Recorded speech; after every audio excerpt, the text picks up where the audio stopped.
আল্লাহ তাআলার কাছে সম্মানিত কে? আমরা মনে করি দুনিয়াতে যে যত বড় পোস্টের অধিকারী সে তত বড় সম্মানিত।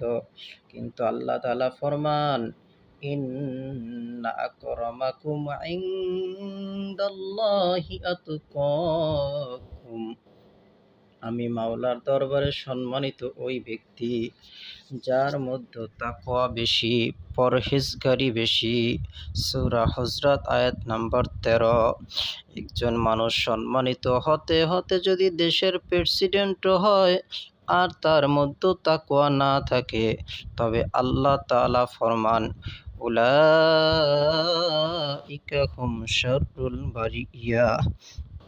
ওই প্রেসিডেন্ট আমি মাওলার দরবারে একটা শিয়াল, কুকুর, শূকরের চেয়েও খারাপ।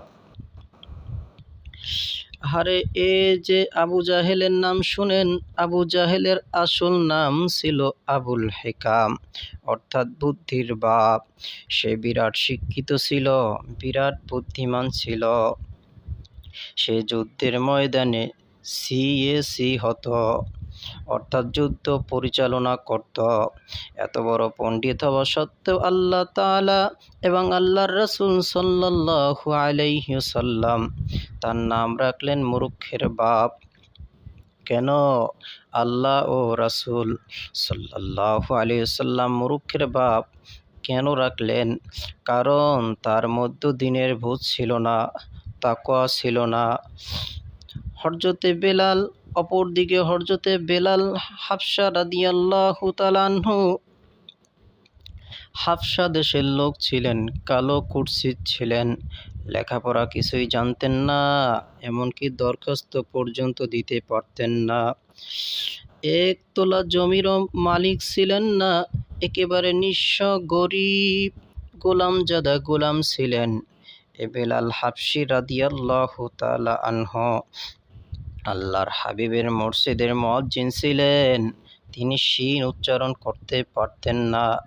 আশহাদু আল্লা ইলাহা এর জায়গায় আশহাদু আল্লা ইলাহা বলতেন। একদিন সমস্ত সাহাবী আল্লাহর হাবিবকে ধরলেন, ইয়া রাসূলুল্লাহ, আপনি যে মসজিদের ইমাম, সে মসজিদে একজন ভালো মুয়াজ্জিন দরকার। আল্লাহর হাবিবের দিল মোবারক চায় না যে বেলাল বদলে অন্য মুয়াজ্জিন দেয়া হোক, তবু পরামর্শ করবে নতুন মুয়াজ্জিন ঠিক করা হলো। আল্লাহর হাবিব ইশারের নামাজের পর বেলাল রাদিয়াল্লাহু তাআলা আনহুকে ডেকে বললেন, ও বেলাল, আগামী দিন ফজরের আর তুমি আজান দিতে পারবা না, নতুন মুয়াজ্জিন আজান দিবে। হযরতে বেলাল রাদিয়াল্লাহু তাআলা আনহু এর আর ঘুম নেই। তিনি মসজিদে এক কোণায় গিয়ে সেজদায় পড়ে মাওলার দরবারে কান্দেন আর বলেন, মাবুদ গো, কালো কুৎসিত হওয়ার কারণে, গোলামজাদা গোলাম হওয়ার কারণে, জবান তোতলা হওয়ার কারণে তোমার হাবিবের মসজিদে আজান দেয়া থেকে মাহরুম হয়ে গেলাম। ও মাবুদ রে, কালো কুৎসিত তুমি আমাকে বানিয়েছো, গোলামজাদা গোলাম তুমি আমাকে বানিয়েছো, নিঃস্ব গরিব তুমি আমাকে বানিয়েছো, জবানকে তোতলা তুমি আমাকে বানিয়েছো। বেলাল হাবশী রাদিয়াল্লাহু তাআলা আনহু এর কান্দনে মাওলার আরশ গরম হয়ে আছে।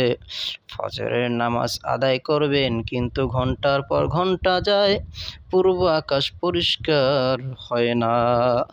আল্লাহর হাবিব চিন্তিত হয়ে পড়লেন।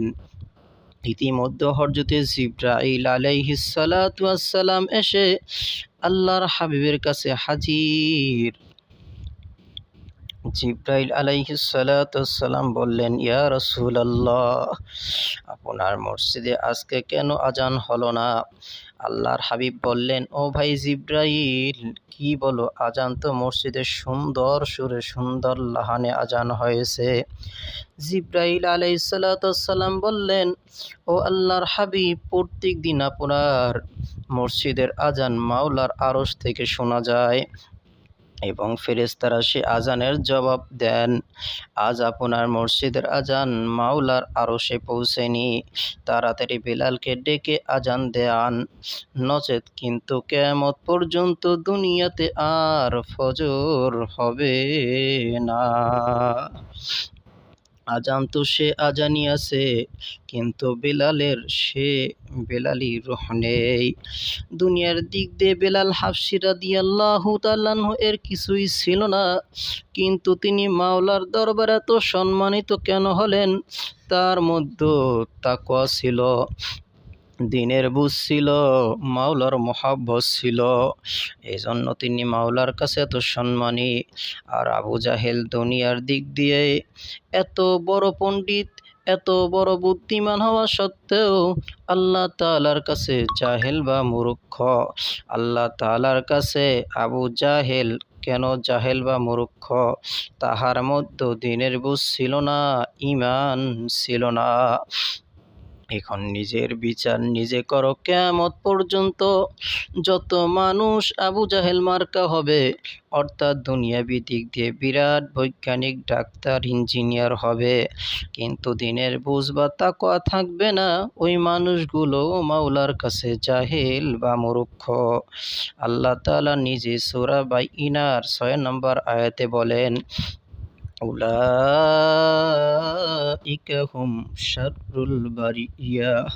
আহারে ওই মানুষগুলো আমি মাওলার কাছে শিয়াল, কুকুর, শূকরের চেয়েও খারাপ।